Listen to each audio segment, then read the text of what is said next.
நாகர்கோவிலில் சட்டத்துறை அமைச்சர் ரகுபதி செய்தியாளர்களை சந்தித்தார். அப்போது தமிழ்நாட்டில் போதைப்பொருள் புழக்கம் இல்லை என்று அவர் கூறியிருக்கிறார். தமிழகம் கஞ்சா பயிரிடப்படாத பூமி என்று சட்டத்துறை அமைச்சர் ரகுபதி கூறியிருக்கிறார். மேலும் பாஜக ஆளும் மாநிலங்களில்தான் போதைப்பொருள் புழக்கம் அதிகமாக இருக்கிறது என்றும் அவர் விளக்கமாக செய்தியாளர் சந்திப்பின் போது கூறியிருக்கிறார்.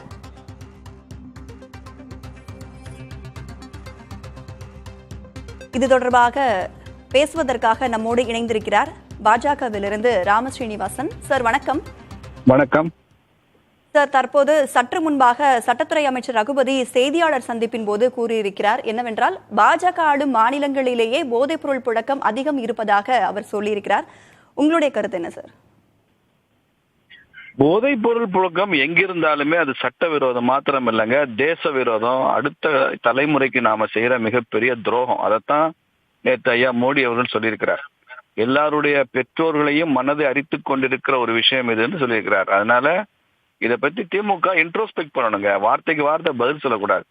தமிழ்நாட்டில் 2500 கோடி ரூபாய்க்கான போதை மருந்து கடத்திருக்காங்கன்னு நார்கோட்டிக்ஸ் கிரைம் பிரான்ச் அவங்க பிடித்த அந்த குற்றம் இருக்கே, அதுல சம்பந்தப்பட்டவர் திமுகவோட நிர்வாகி. இதுக்கு என்ன பதில் சொல்றாங்க? இன்னொருத்தர் விடுதலை சிறுத்தைகள் கட்சி நிர்வாகி.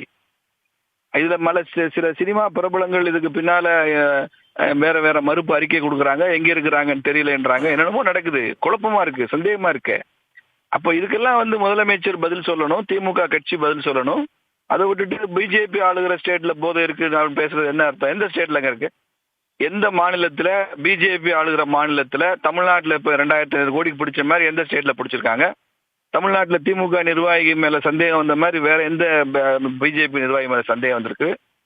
அப்படி இருந்தாலுமே அது தவறு. அப்படி இல்லைன்னு சொல்றேன்னா, போதைப் பொருள் பிரச்சனைய ஒரு தேச முக்கியத்துவம் வாய்ந்த மிகப்பெரிய சட்டவிரோதமா பார்த்து நடவடிக்கை எடுக்கணுமே தவிர, ஒரு பொறுப்புள்ள அமைச்சர் அங்கே இருக்கு இங்கே இருக்குன்னு அப்ப அங்க இருந்தா அப்ப இங்க இருக்கிறது நியாயமா? சொல்லுங்க பார்க்கலாம். ஒருவேளை பிஜேபி ஆளுற மாநிலங்கள் இருக்குன்னு வச்சுக்கோங்க, ஒரு பேச்சுக்கு வச்சுக்குவோம், அங்க இருக்கு, அப்ப இங்க இருக்கிற நியாயமாப்போ? இதெல்லாம் தப்புங்க. இப்பெல்லாம் பேசக்கூடாது. ஒரு அமைச்சர் இப்பெல்லாம் பேசக்கூடாது. பொறுப்பெல்லாம் பேசியிருக்காரு அமைச்சர். தமிழ்நாட்டில் மட்டும் இல்ல, மற்ற மாநிலங்கள்லயும் அவர் அந்த போதைப் பொருள் புழக்கம் இருக்கிறதா சொல்லியிருக்கிறாரு. இருந்தாலும் தமிழ்நாடை நோக்கி தான் அந்த குரல் எழுகிறது அப்படின்னு அவர் சொல்லியிருக்கிறாரு. போதைப் பொருள் புழக்கத்தை தடுக்க பல்வேறு நடவடிக்கைகளை எடுத்து வருகிறோம் அப்படின்னு சொல்லியிருக்கிறார். சார், இருந்தாலும் நீங்கள் இணைப்பில் வந்தமைக்கு நன்றி சார்.